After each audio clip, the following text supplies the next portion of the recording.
एकेकाळी रोजगारासाठी सातत्यानं स्थलांतरित होणारे गावकरी आता गावातच स्थिरावले आहेत. रोजगार हमी योजनेअंतर्गत येणाऱ्या योजनांचा लाभ घेऊन पालघरच्या खोमारपाडा या गावाचं आज चित्रच पालटलं आहे. पालघर जिल्ह्यातल्या विक्रमगड तालुक्यात वसलेलं खोमारपाडा हे गाव लोकसंख्या 3,500च्या जवळपास. 2013मध्ये प्राथमिक शाळेत शिक्षक म्हणून रुजू झालेले बाबू मोरे यांनी गावातील स्थलांतर थांबवण्यासाठी प्रयत्न सुरू केले. त्यांनी शाळेत परसबाग तयार करून मुलांना शेतीचे धडे दिले आणि हळूहळू पालकांनाही शेतीकडे वळवलं. तर लोकांमध्ये भात शेतीनंतर दुसरं किंवा तिसरं पीक घेण्यासाठी त्यांना कसं घेऊन जाता येईल याच्यासाठी मी माझ्या शाळेच्या समोर थोडीशी जागा होती पडीक, त्या ठिकाणी मुलांच्या मदतीने एक परसबाग तयार केली आणि या परसबागेच्या माध्यमातून एक 7-8 पिकांची लागवड केली. शाळेतल्या मुलांना दररोज शालेय पोषण आहारमध्ये चांगला भाजीपाला मिळत होता.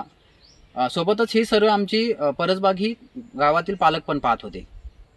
तर पालकांचा विश्वास संपादन करण्यासाठी याच्या अगोदर शाळेमध्ये विविध उपक्रम राबवणे असेल, सोबतच जिल्हास्तरीय क्रीडा स्पर्धेमध्ये शाळेने सलग 4 वर्षे रिले या प्रकारामध्ये गोल्ड मेडल मिळवलं होतं. सोबतच शाळेमध्ये जे होणारी स्कॉलरशिप परीक्षा असेल याच्या गुणवत्ता यादीमध्ये सुद्धा माझ्या शाळेतली मुलं येत होती.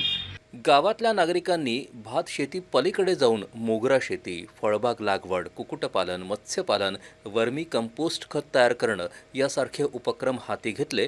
यासाठी शासनाच्या विविध योजनांबरोबरच काही स्वयंसेवी संस्थांनीही मदतीचा हात पुढे केला.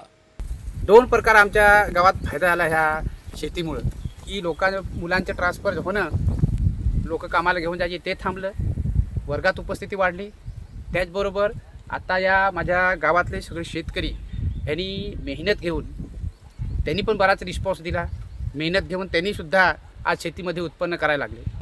खोमारपाड्यात 2019-2020मध्ये रोजगार हमी योजनेतील सहभाग अत्यल्प होता, पण आज तो मोठ्या प्रमाणात वाढलेला आहे.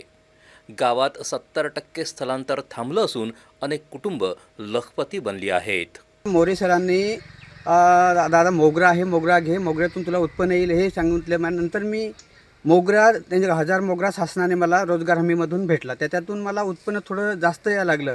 नंतर मी जास्त येता मग थोडासा भाजीपाला मी लागवड केला. भाजीपाल्याची थोडं जास्त उत्पन्न यायला लागलं.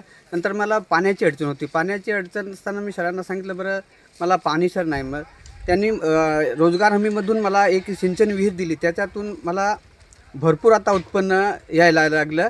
आता मी माझ्या शेतात स्वतः मी दुधी, चवली, गवार असे भरपूर पिकं घेतो आहे आणि त्यातून मला उत्पन्नही वाढलं.